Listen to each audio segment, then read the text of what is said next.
গতকাল একটা সংবাদ দেখলাম, গতকাল থেকে বেশ ভাইরাল হয়েছে নিউজটা।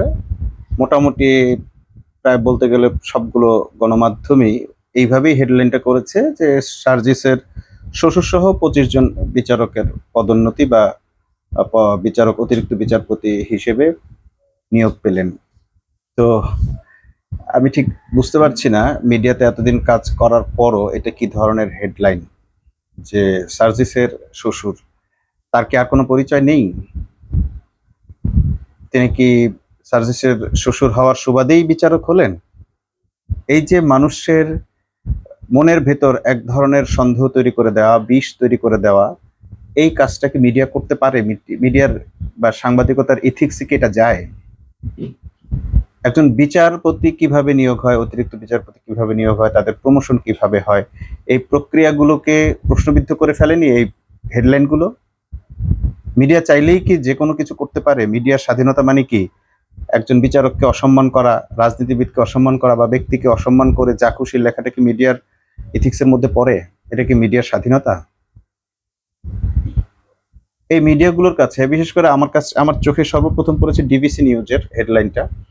তো আমি ডিবিসি কে প্রশ্ন করেছি যে আচ্ছা, বাকি যারা বিচারপতি হয়েছেন ২৫ জন, এর মধ্যে একজন হচ্ছেন সার্জিস আলমের শ্বশুর, বাকিরা কি কারো শ্বশুর নন, কারো পিতা নন, কারো ভাই নন, কারো বাবা নন? এই বাকি ২৪ জনের আত্মীয় স্বজনরা কি কেউ রাজনীতি করেন না? তাহলে শুধুমাত্র সার্জিস আলমের বিষয়টা কেন উল্লেখ করা হলো? এটা একটা গভীর ষড়যন্ত্রের অংশ। এই ষড়যন্ত্রটা কাদের? এটা ইন্ডিয়ার ষড়যন্ত্র। আপনারা হয়তো ভাবতে পারেন যে ষড়যন্ত্র মানেই ইন্ডিয়ার হবে কেন? আসলে তা নয়। আপনাদের একটা জিনিস মাথায় রাখতে হবে, সেটা হচ্ছে যে বাংলাদেশের যে গণ অভ্যুত্থানটা হয়েছে, তারা সেই অভ্যুত্থানটা কাদের নেতৃত্বে হয়েছে?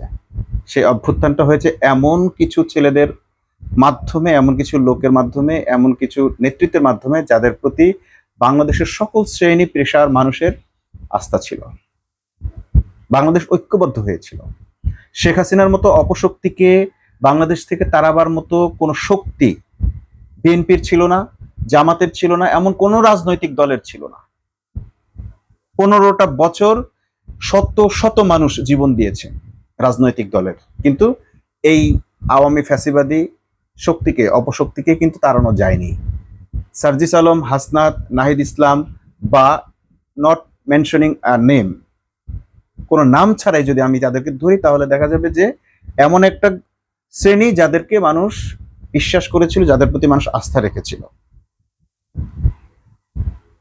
শুধুমাত্র সব শ্রেণী পেশার মানুষের আস্থার কারণে, সিম্প্যাথির কারণে, একাত্মতার কারণে এই আন্দোলনটা সফল হয়েছিল। যারা একত্রিত করলো, যারা আন্দোলনকে সফল করলো, মানুষকে একত্রিত করলো, মানুষের মধ্যে স্বপ্ন জাগিয়ে তুললো, মানুষের মধ্যে ঐক্যবোধ জাগিয়ে তুললো, মনুষ্যত্ব বোধ জাগিয়ে তুললো, ভ্রাতৃত্ববোধ জাগিয়ে তুললো, সেই মানুষগুলোকে ৫ই আগস্টের পর কারা ধ্বংস করার চেষ্টা চালিয়ে যাচ্ছে? সমন্বয়কদের বিরুদ্ধে ৬ই আগস্ট থেকেই কথা শুরু হয়ে গেল। কারা বলেছে? হিসাব করে দেখেন, সর্বপ্রথম মুখ খুলেছে মিডিয়া কর্মী, সাংবাদিক পরিচয়ধারী একজন বিশিষ্ট সাংবাদিক। একেবারে ডে ওয়ান থেকে সে শুরু করেছে। এই সাংবাদিক কি শেখ হাসিনার আমলে কোনো প্রকার জেল, জুলুম, নিপীড়নের শিকার হয়েছেন? মাসুদ কামালের কথা বলি, তিনি আওয়ামী আমলে কেমন ছিলেন? খুব ভালো ছিলেন। কোনো একটা সরকারকে, কোনো একটা গোষ্ঠীকে একদিনেরও সময় তিনি দেননি। তিনি ডে ওয়ান থেকে, গণ অভ্যুত্থানের পরদিন থেকে শুরু করেছেন ইউনূস বিরোধী, সমন্বয়ক বিরোধী, এই আন্দোলন বিরোধী নানা ধরনের অপপ্রচার শুরু করেছেন। এরপর আমরা দেখলাম ৭ তারিখ থেকে বিএনপি শুরু করেছে। কেন শুরু করেছে? কারণ বিএনপি ৫ই আগস্টের রাত থেকে শুরু করেছে চাঁদাবাজি।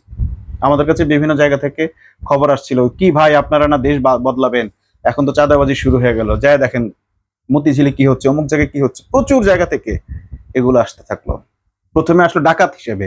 আমরা ভেবেছিলাম ছাত্রলীগের বা আওয়ামী লীগের পতিত শক্তির এরা ডাকাতি করছে। না, ডাকাতির সাথে আমাদের এই গণ অভ্যুত্থানের স্টেক হোল্ডার এই শক্তিও ছিল। যখন বিএনপির বিরুদ্ধে নানা ধরনের অভিযোগ তৈরি হয়ে গেল, তখন তারা পাল্টা রিয়েকশন হিসেবে, আর কিচ্ছু করার নাই হিসেবে, তারা শুরু করে দিল সমন্বয়কদের চরিত্র হনন। আর এই বিএনপি এবং মাসুদ কামাল, এদের উপর ঘাড়ের উপর নির্ভর করে আওয়ামী মিডিয়া, ফ্যাসিবাদী মিডিয়া শুরু করলো এই গণ অভ্যুত্থানের সমন্বয়কদেরকে নানাভাবে বিতর্কিত করার কাজে ব্যস্ত হয়ে গেল। সমন্বয়করা যদি বিতর্কিত হয়, সমন্বয়কদের কাজ যদি বিতর্কিত হয়, এটা নিয়ে আমার ওরিড হওয়ার কিছু নেই। কিন্তু যারা বাংলাদেশকে ঐক্যবদ্ধ করেছিল, মানুষ যাদের প্রতি আস্থা রেখেছিল, সেই আস্থার জায়গাটা যদি নষ্ট হয়, তাহলে লাভটা কার? লাভটা ভারতের, লাভটা আওয়ামী লীগের, লাভটা হচ্ছে নতুন ফ্যাসিবাদী শক্তির। কারণ কোনো একটা গোষ্ঠীর প্রতি যদি মানুষের অবিচল আস্থা থাকে বা মানুষের নিরঙ্কুশ আস্থা থাকে, তাহলে সেই সেই গোষ্ঠীর বিরুদ্ধে তো কাউকে দাঁড়ানো সম্ভব নয়, ফ্যাসিবাদ কায়েম করা সম্ভব নয়। এই মিডিয়াগুলো যারা এই ধরনের হেডলাইন করেছে, সার্জিসের শ্বশুর সহ, এই মিডিয়ার কোনো এখতিয়ার নেই একজন বিচারককে এইভাবে পরিচয় করিয়ে দেওয়ার। যে বিচারকের কথা বলা হয়েছে হাইলি মেরিটোরিয়াস, তিনি যখন ঢাকা বিশ্ববিদ্যালয়ে ভর্তি হন তখনই তিনি মেরিট লিস্টে প্রথমে ছিলেন। তারপরে তিনি ডেপুটি অ্যাটর্নি জেনারেল হয়েছেন, বহুদিন ধরে ডেপুটি অ্যাটর্নি জেনারেল। তিনি বিচারক হয়েছেন কি সার্জিস আলমের শ্বশুর হিসেবে? তিনি আইন বিভাগে ভর্তি হয়েছেন সার্জিস আলমের শ্বশুর হিসেবে? নাকি তিনি এইবার যে প্রমোশন পেলেন বা একটা নতুন দায়িত্ব পেয়েছেন, সেটা সার্জিস আলমের শ্বশুর হিসেবে বিবেচনা হয়েছে? আমি ধরে নিলাম সার্জিস আলমের শ্বশুর হিসেবে হয়েছে, তাহলে বাকি 24 জন কি বিবেচনায় বিচারক হলেন? বাকি 24 জনের তুলনায় তিনি কি কোনো অংশে কম যোগ্যতার? যখন এটা হেডলাইন করা হয়েছে, এই বিচারকের কি সম্মানহানি হয়নি? আজকে যদি বিচারক বা সার্জিস আলম মামলা করেন এই পত্রিকাগুলোর বিরুদ্ধে, মানহানি মামলা করেন, সবাই হইচই শুরু করবে যে বাংলাদেশে মিডিয়ার স্বাধীনতা নেই।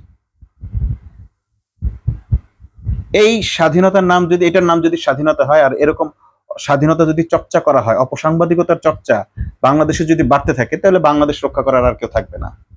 সাংবাদিকরা দুদিনের জন্য মুসলমান হয়েছিল, মানে ভালো হয়েছিল, তারা 2 দিনের জন্য ইমান এনেছিল, সেই 2 দিনে বাংলাদেশে বিপ্লব হয়ে গেছে।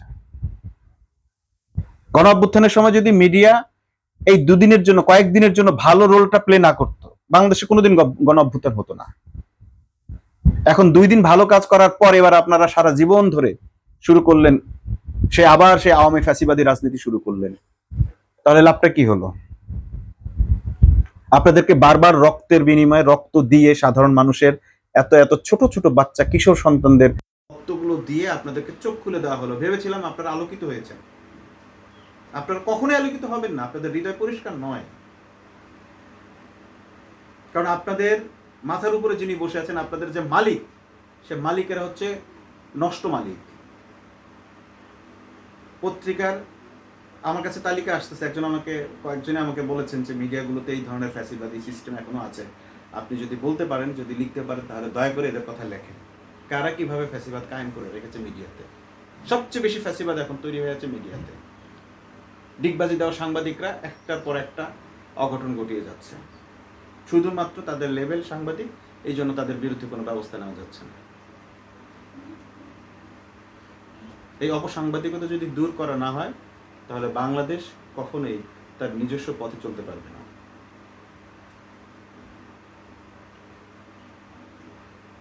অবশ্যই যারা এই হেডলাইন করেছেন তাদেরকে ব্যাখ্যা দিতে হবে, ওই বিচারককে সার্জিস আলমের শ্বশুর বলে পরিচয় দেওয়ার এই রাইট তাদেরকে কে দিয়েছে?